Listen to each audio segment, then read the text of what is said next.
8 de la mañana con 11 minutos, como siempre es un gusto y un placer poder conversar con la doctora Palmira Chavero. Ella es doctora en Ciencias de la Comunicación y docente universitaria, también especialista en temas relacionados con la sociología. Cambió de secretario o secretaria de comunicación el gobierno, tiene ahora a Wendy Reyes después de la salida de Andrés Seminario. El presidente dijo en una entrevista, doctora, que la falla del gobierno es que no tenía comunicación. ¿Han mejorado las cosas? ¿Cómo ve usted esa transición y quizás las últimas puestas en escena de un gobierno que ha preferido mantenerle en silencio al presidente Lasso en los últimos días? Bienvenido y buenos días. Buenos días, Alex, y gracias por la invitación. Siempre un gusto compartir con vosotros. Si te fijas, es un mantra, casi ya se convirtió en un mantra que se viene repitiendo durante todo el gobierno de Guillermo Lasso, ¿no? Es decir, el hecho de cada vez que hay un problema decir que o que sucede algo, alguna crisis, el problema es la comunicación, comunicamos mal, los periodistas no nos quieren, los periodistas nos persiguen, nos acusan, solo se fijan en lo negativo. Cuando en realidad lo que hay de fondo es una falta de gestión o una mala gestión, digamos, desde el punto de vista de la ciudadanía, ¿no? Entonces, el mantra es la excusa que tiene el gobierno siempre enganchándose un poco en la excusa de la comunicación, pero el tema es que uno puede cambiar la estrategia comunicacional y en una estrategia comunicacional te puede ayudar, pero te puede ayudar si tienes algo de fondo, si tienes cosas que decir, si tienes cosas que comunicar, si tienes buenas políticas, si has mejorado la situación, si hay algo. Pero cuando no hay contenido es muy difícil que los cambios en la Secretaría General de Comunicación o los cambios de estrategia te vayan a salvar, digamos, cuando no hay nada de fondo, ¿no? O cuando lo que hay de fondo no es positivo para la ciudadanía, no es bien recibido por la ciudadanía, con lo cual es un paso más, que en realidad es una repetición de la estrategia que viene poniendo en práctica este gobierno, ¿no? Ese mantra ha llegado a unos niveles impensables, doctora Palmira Chavero. Le digo esto porque no sé si usted vio esa entrevista, pero vale la pena recordar a propósito de lo que dice nuestra invitada, ¿no? Ya la culpa ni siquiera es de los secretarios de comunicación o de los funcionarios del gobierno. Sebastián Corral, en la entrevista con Carlos Veras, llegó a responsabilizar a la periodista Stephanie Spin de que la entrevista fue mala y de que lo que ocurrió ese día con el presidente Lasso no es que su vocero es el malo, sino que la periodista fue la que llevó o condujo mal la entrevista. O sea, ya llegamos y en esa misma intervención de Corral, él habló abiertamente de que no incumplía la ley, de que no estaba violando la ley, de que no era ni siquiera inmoral ser accionista de una empresa que recibe publicidad de parte del gobierno, ¿no? ¿Cómo entender eso, doctora? No hay conflictos de intereses, ¿no? Nada. Según esa propuesta. Aquí hay dos dimensiones importantes en todo esto que, insisto, son elementos adicionales que nos llevan a más de lo mismo, ¿no? A veces parece que vivimos en el Día de la Marmota, que llevamos 2 años en el Día de la Marmota, pero aquí hay dos elementos importantes, diría yo. El uno es la idea de que los voceros y el gobierno viven una burbuja, ¿no? Pareciera como que no está en los temas del día a día y no está un poco en las percepciones y en las preocupaciones de la ciudadanía y acusa a los periodistas, acusa a los medios, etcétera. Pero el otro, que creo que es más importante, o a mí me parece de mayor importancia, es una muestra más de la falta de asunción de responsabilidad por parte del gobierno. Es decir, cuando uno asume un cargo público, privado también, pero en este caso lo que nos importa son el cargo público. Cuando uno asume un cargo público, asume una responsabilidad y tiene que rendir cuenta de esa responsabilidad. Tiene que, obviamente, hacer su trabajo, pero tiene que asumir la responsabilidad para bien o para mal de lo que suceda. Y lo que estamos viendo una vez más es que no hay esa asunción de responsabilidad y lo venimos viendo durante estos casi 2 años de gestión, ¿no? Y lo vemos tanto en el lenguaje como en este tipo de argumentos. Cuando el presidente y los voceros hablan como si fuesen todavía candidatos, ¿no? Hablan en futuro, qué van a hacer, qué prometen, qué tal. No, ya estás en el gobierno, ya tienes que hacer, asume tu cargo y asume tu responsabilidad. Y lo vemos también en este tipo de argumentos, ¿no? Cuando no es la culpa de los periodistas o de los medios, es la culpa de Correa o es la culpa de los asambleístas o es la culpa del exterior. O sea, nunca hay esa asunción de responsabilidad que va intrínseca a la asunción de un cargo público y a la gestión de lo público, ¿no? Entonces es un elemento más que nos lleva a esta falta de asunción de responsabilidad y a esta sensación de que el gobierno parece que vive en una burbuja, ¿no? Que no está como si estuviese en un mundo paralelo y no está en lo que vive la ciudadanía y en la manera de gestionar lo público que requiere un cargo como el primer servidor de la República, ¿no?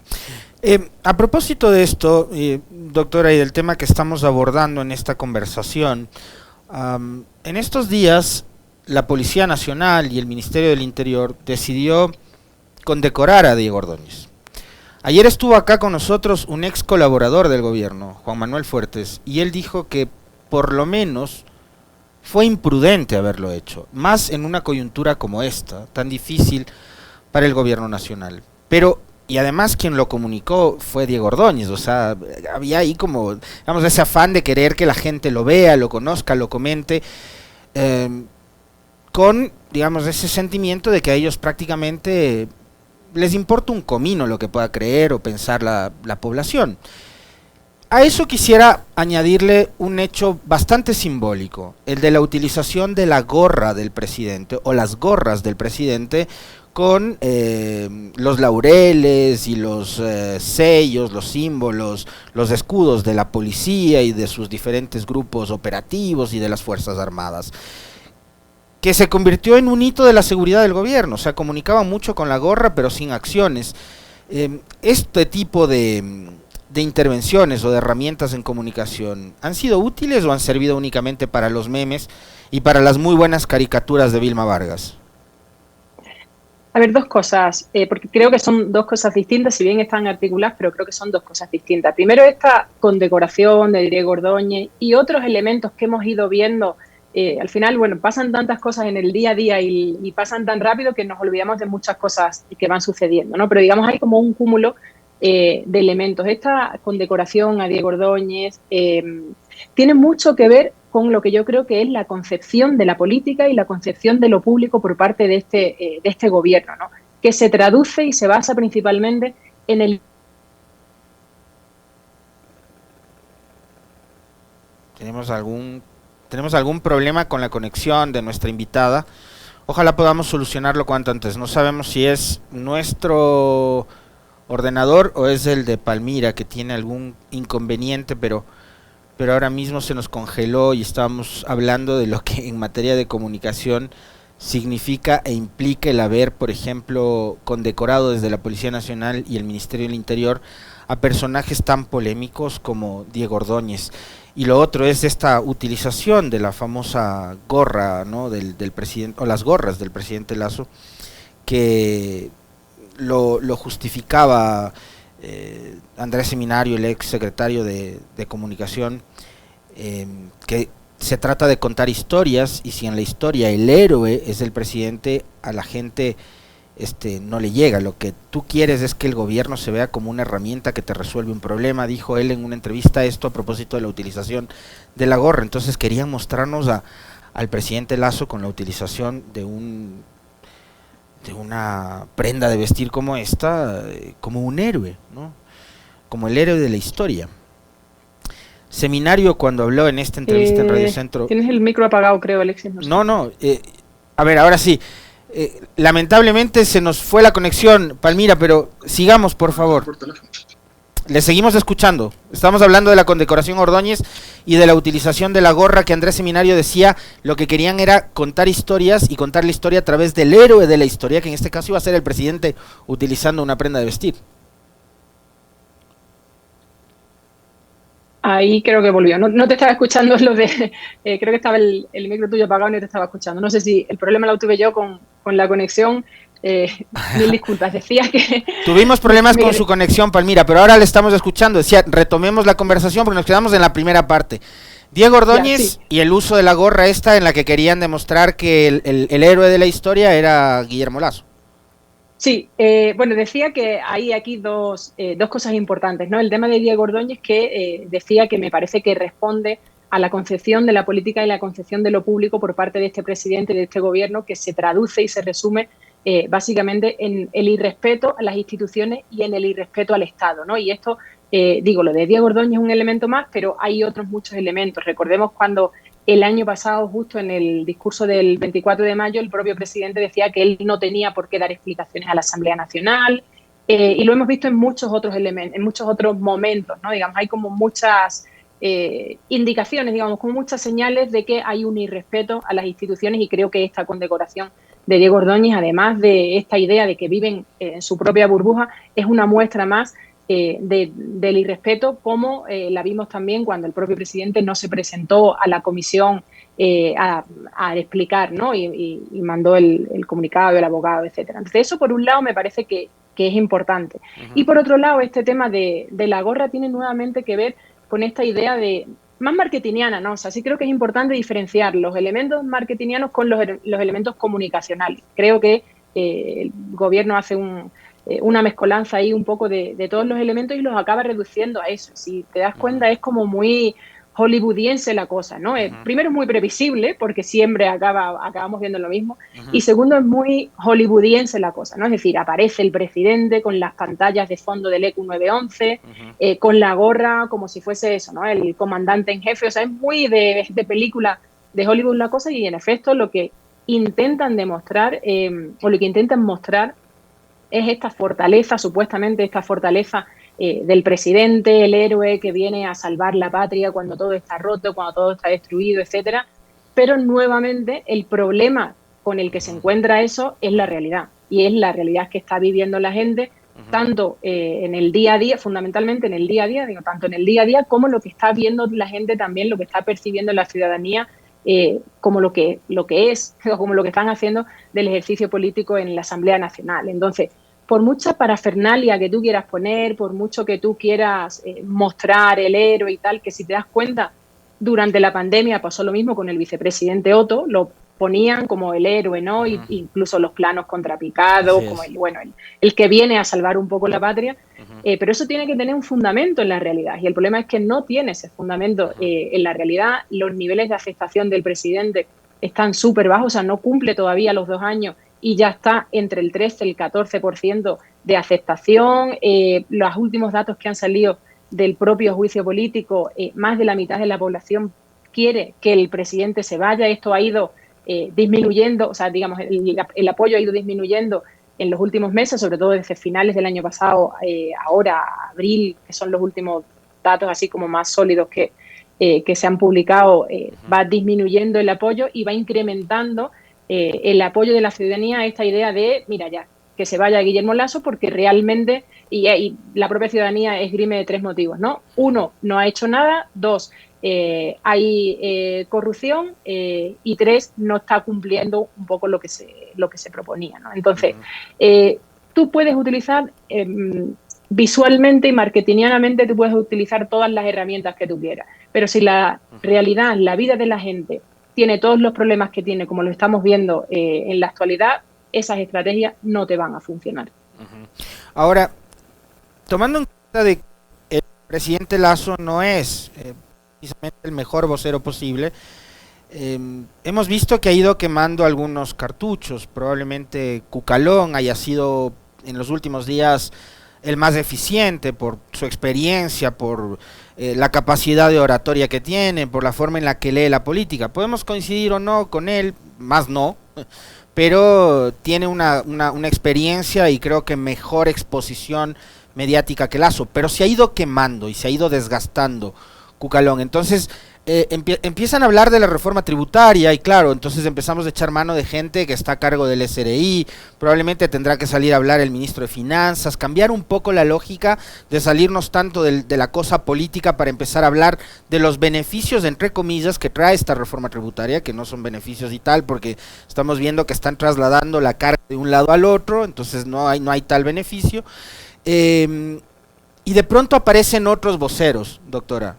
Yo estos días he sido súper tosudo en esto porque es realmente impresionante, además, la carga negativa de estos voceros. Osvaldo Hurtado, uno de ellos, hablando y acusando de terrorismo a líderes indígenas, hablando de un supuesto pacto del correísmo con las mafias y repitiendo la misma cantaleta que que sostenían durante junio y antes de la campaña electoral para la consulta del 5 de febrero. Por ahí tienen algunos otros periodistas también, analistas políticos. Joyce de Ginata, que ha salido a decirnos cuánto nos cuesta mantener a la Asamblea. Ellos que antes eran muy demócratas, ahora quieren que la Asamblea, que es la máxima expresión de la representación popular, se vaya a su casa. Entonces, ¿cuánto beneficio le puede provocar esto al gobierno? Le sumo dos hechos adicionales. El pronunciamiento de la Iglesia, a través de la Conferencia Episcopal Ecuatoriana, y el de los grupos económicos que han firmado cartas y comunicados públicos en respaldo al presidente Lasso. A ver, aquí nuevamente yo diría que vemos dos cosas, ¿no? Uno es el reacomodamiento de todas las élites y los poderes tradicionales, ¿no? Y aquí, en efecto, lo que estamos viendo es la confluencia de esos poderes, ¿no? Digamos, de un gobierno conservador, el apoyo de los grandes medios hegemónicos, digamos, que no lo perdió nunca, han tenido ahí un poco ciertos aparentes distanciamientos, pero el apoyo de los grandes medios del todo no lo perdió nunca. Los empresarios, los personajes, digamos, ¿no? Pues como Baldo Hurtado, etcétera, que los recuperan. Entonces, aquí lo que estamos viendo es ese reacomodamiento, esta nueva,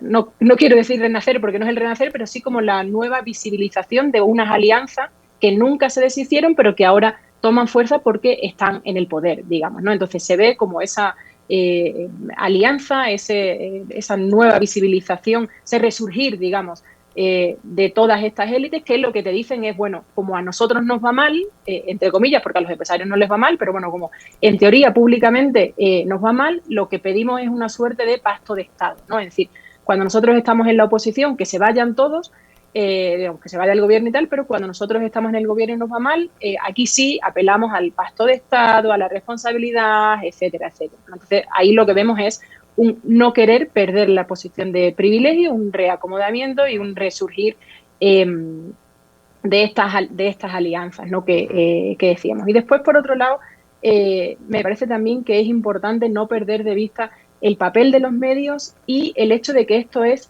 un paso más a todo lo que viene sucediendo. En algunas conversaciones contigo mismo también y en otros espacios hemos hablado de cómo ciertos grandes medios de comunicación venían posicionando este encuadre, este frame de correísmo. Primero fue correísmo-corrupción en 2016, que de hecho justo en 2016 fue cuando la corrupción salta a los problemas públicos, cuando no estaba, digamos, hasta 2015 estaba por debajo del 2%, en 2016 empieza a ser una preocupación ciudadana, en gran parte por efecto de los grandes medios de comunicación.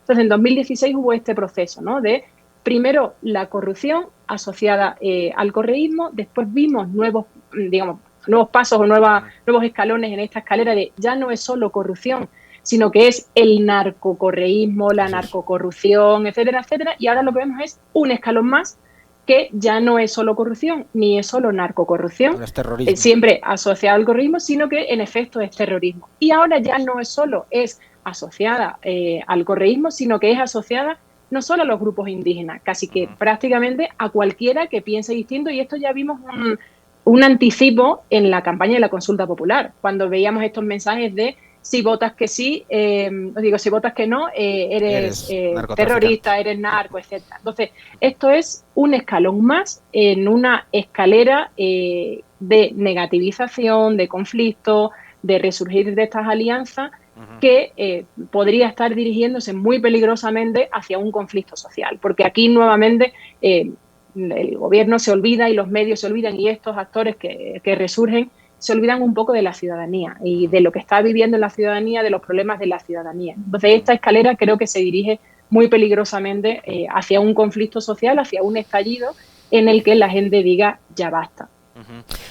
Doctora Palmira, en ese contexto usted manifiesta y menciona el rol de los medios que han sido parte de este aparato que construyó relatos, por ejemplo el que vinculó al correísmo con la corrupción y así por el estilo, hasta llegar a hoy.